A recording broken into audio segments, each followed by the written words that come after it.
Hola, ¿qué tal, amables amigos? Yo soy Miguel Rodríguez Cerda, a nombre de nuestro equipo de periodistas, columnistas y demás colaboradores de esta edición.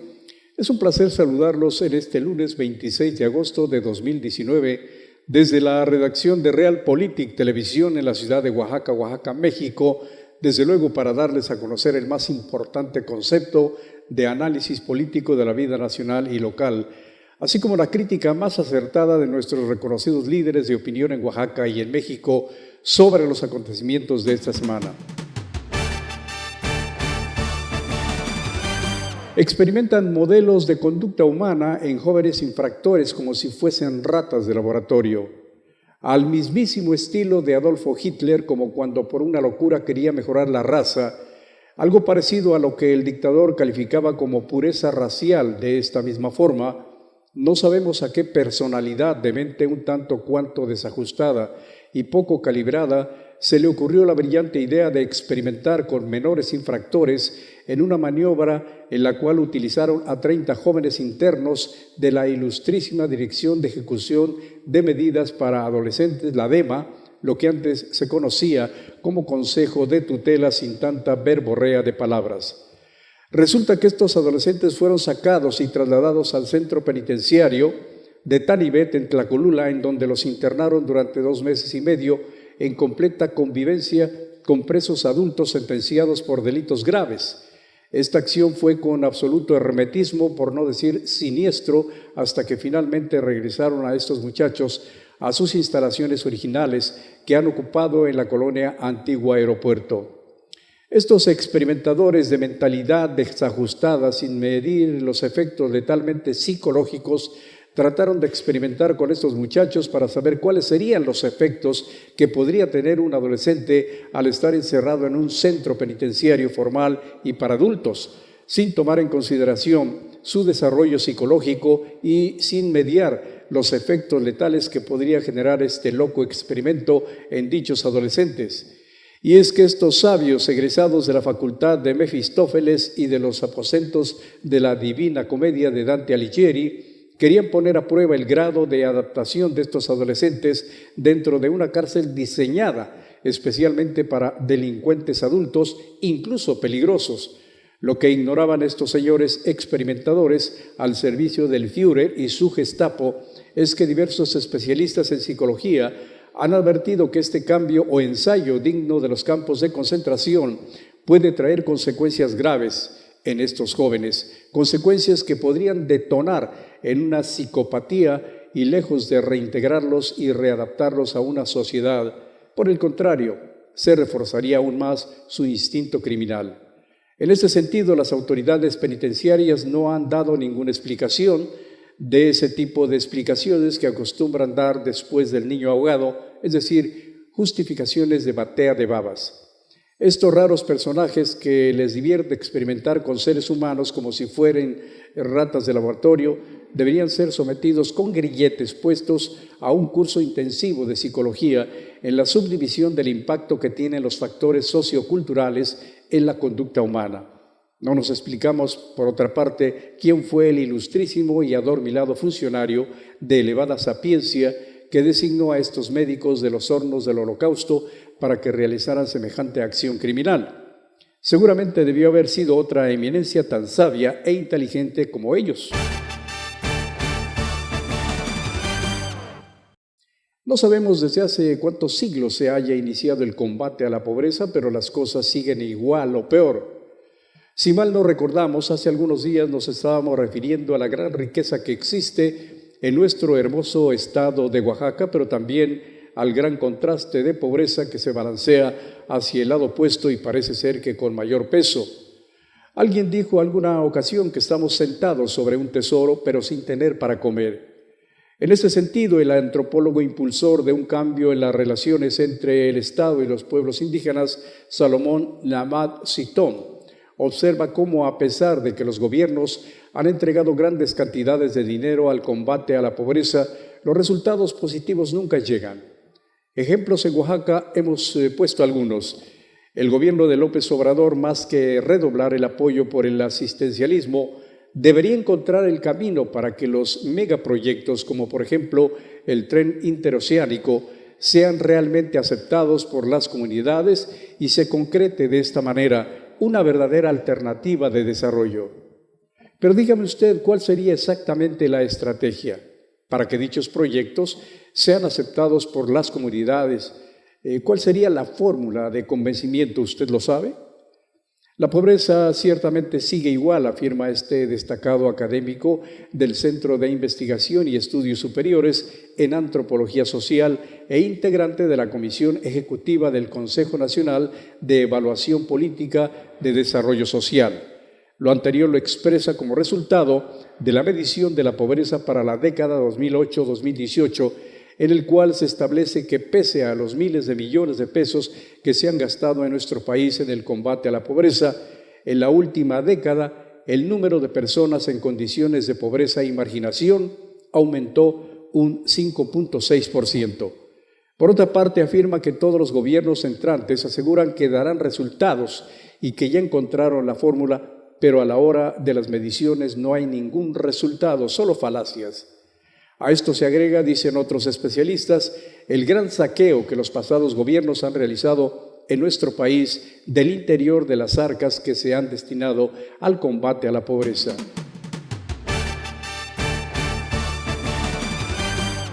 Y bien, pasando al ámbito internacional, sorprende la gran bipolaridad del señor Trump, pues se asegura que el señor presidente de los Estados Unidos de Norteamérica ha caído en un estado de gravedad a causa de una enfermedad llamada arancelitis comatosa.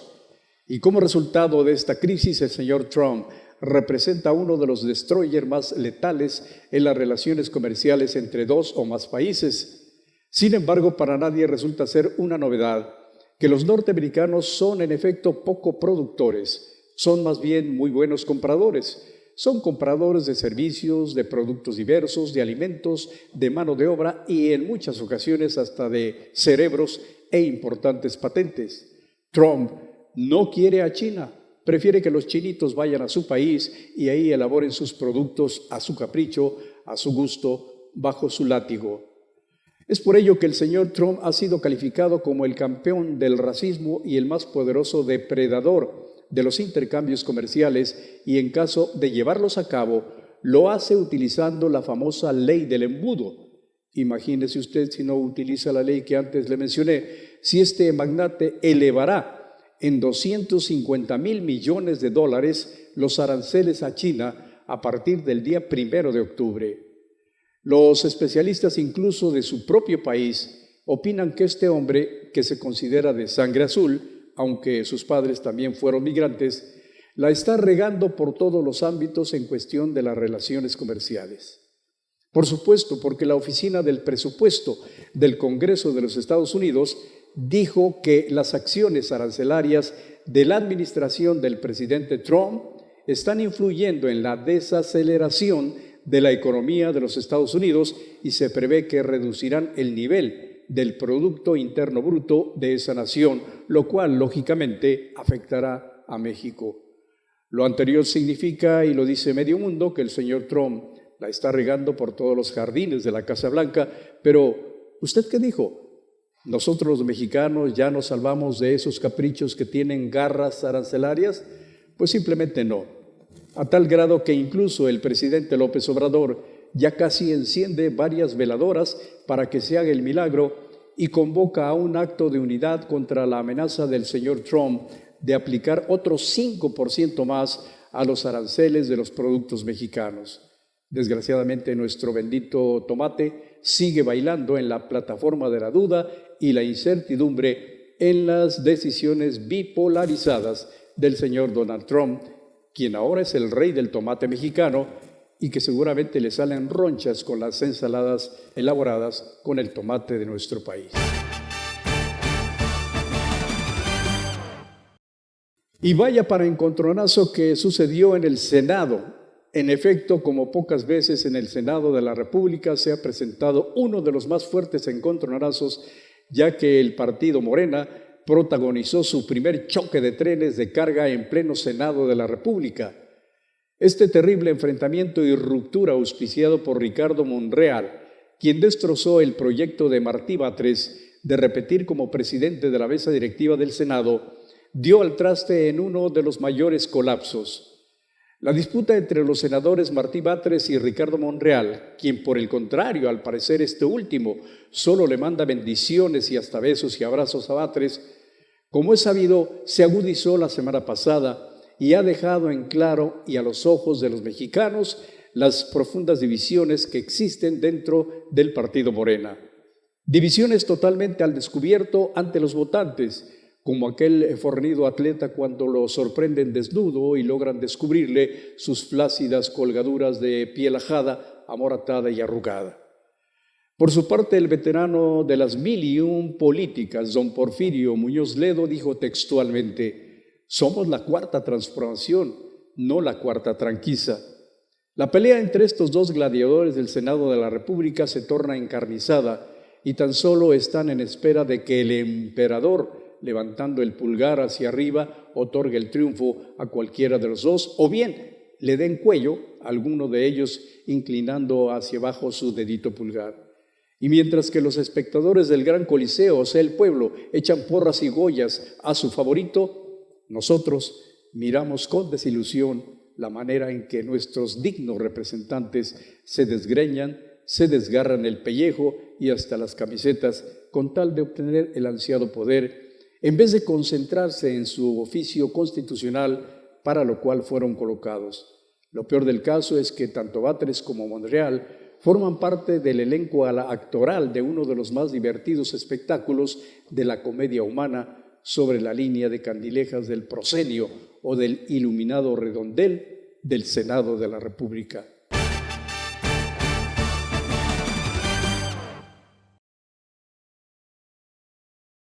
Como era de esperarse, una explosión sobre el tremendo revuelo de polémicas, críticas y censuras escandalosas después de que el subsecretario de Gobernación estableció contacto con grupos de la supuesta delincuencia organizada. Ahora son innumerables los reclamos en este sentido, debido a que los mexicanos no nos estamos chupando el dedo como lo creen muchos funcionarios de este y de otros gobiernos pasados. La declaración como una especie de disculpa por parte de la señora secretaria de Gobernación, Olga Sánchez Cordero, a estas alturas sale sobrando. Lo que se hizo, hecho está. Palo dado, ni Dios lo quita. La visita realizada por el subsecretario de Gobernación, Ricardo Peralta Saucedo, en la Huacana, Michoacán, llevó incluso al presidente Manuel López Obrador a pedirle al susodicho, despistado, mareado y tambaleante funcionario que se ajuste a lo que establece la Constitución, en tanto que los superinteligentes gobernadores de Michoacán, Guerrero y Tamaulipas, aprovechando el río revuelto y la ganancia de pescadores, están cuestionando duramente ante los reflectores de la Vox Populi los acercamientos de la Secretaría de Gobernación con esta clase de grupos, y vaya que son abusadillos, ya que con esta clase de cuestionamientos y críticas logran mejores posicionamientos en la foto y un mayor y más prolongado aplauso para las próximas elecciones, en virtud de que ellos tampoco cantan mal las rancheras en cuestión de oportunismo político. Pero retomando la visita pudorosa, cordial, fraternal, emotiva y cariñosa que el subsecretario de Gobernación se atrevió a realizar en un momento nostálgico, romántico y sentimental a estos grupos, nos parece que esto cae en una de las peores ignorancias e ineptitudes de un personaje que lleva sobre sí una responsabilidad de esta naturaleza. Recuerde, don Ricardo, que no se trata únicamente de pescar el hueso, sino por el contrario, poseer la capacidad, la preparación, la honestidad y la madurez suficiente para llevarlo a cuestas. Ojalá, don Ricardo Peralta, y que con estos estirones de oreja que le dieron, usted pueda despertar de su somnolencia y no se levante como sonámbulo a realizar tratos con quienes no puede ni debe.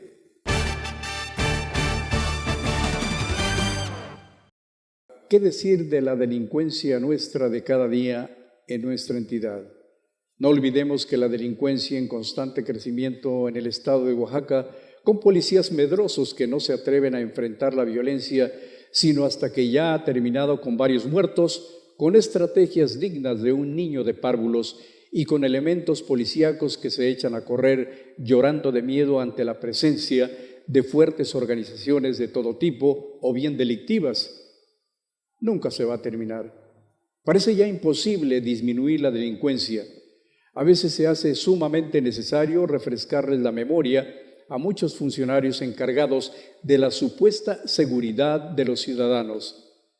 Repetirle lo que muchos seguidores de este segmento nos dicen en el sentido de que la delincuencia no únicamente se combate con armas, sino que nace desde el seno familiar, desde la cuna, desde la pobreza, desde la violencia intrafamiliar, desde el ambiente sociocultural en que un niño se desarrolla durante su crecimiento, su adolescencia y su adultez, y en los lugares en donde se carece de programas educativos y en donde en muchos de los casos se manipula a los más pobres ofreciéndoles como limosna sucias despensas y dinero manchado. A diario vemos hasta el cansancio aquí en Oaxaca encabezados sangrientos en los periódicos tales como "Deja grupo armado estela de sangre", "Preocupa la inseguridad en los pequeños negocios", "Asaltan camión de pasajeros", "Noche violenta en Osolotepec", "Excelente técnica delincuencial el asalto y el crimen en motocicleta", "Jovencita encontrada violada y posteriormente asesinada", "Joven que desaparece y es encontrado muerto", "Aumentan las extorsiones y secuestros", y muchos otros encabezados que ponen los pelos de punta a los padres de familia antes de enviar a sus hijos a la escuela.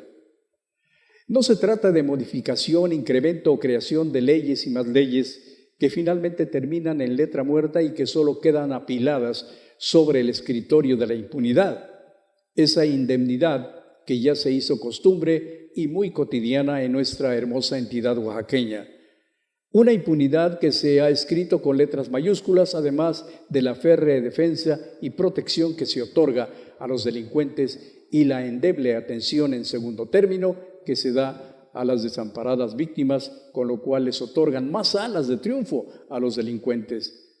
De nada ha servido armar hasta los dientes a los elementos policíacos si extrañamente jamás han llegado a tiempo para auxiliar a una víctima en el momento infraganti. Finalmente le recordamos, amable seguidor, que en la edición número 415 de su revista Realpolitik de esta semana, usted podrá leer además los artículos Sistema Nacional Anticorrupción y la Autonomía Universitaria, un trabajo de Pedro Sosa Gutiérrez. ¿Quién manda en el sindicato de burócratas? De Luis Ramírez. El PRI sumiso a AMLO, oposición real o desaparece. Un trabajo de Martín Moreno. Financiamiento electoral de Humberto Masaccio. Y El Jefe, un trabajo original de Beatriz Pajés. Desde luego que también podrá leer las columnas políticas Balcón de Carlos Cervantes, Unas de cal por las de arenas de Alfredo Arenas Casas y El Patíbulo de Alberto Hunda. Hasta aquí, amables amigos, nuestro resumen semanal de Realpolitik Televisión, especializado en el análisis de la política nacional y local, así como las críticas más acertadas de nuestros periodistas y colaboradores sobre los acontecimientos más importantes surgidos durante la semana. Los invitamos cordialmente para que nos pongan en contacto con nosotros a través de Facebook, YouTube, Twitter e Instagram. Invite a sus amigos para que nos acompañen aquí en el resumen de Realpolitik Televisión y en especial a nuestros paisanos que se encuentran en la Unión Americana. Somos su compañía, estamos con ellos.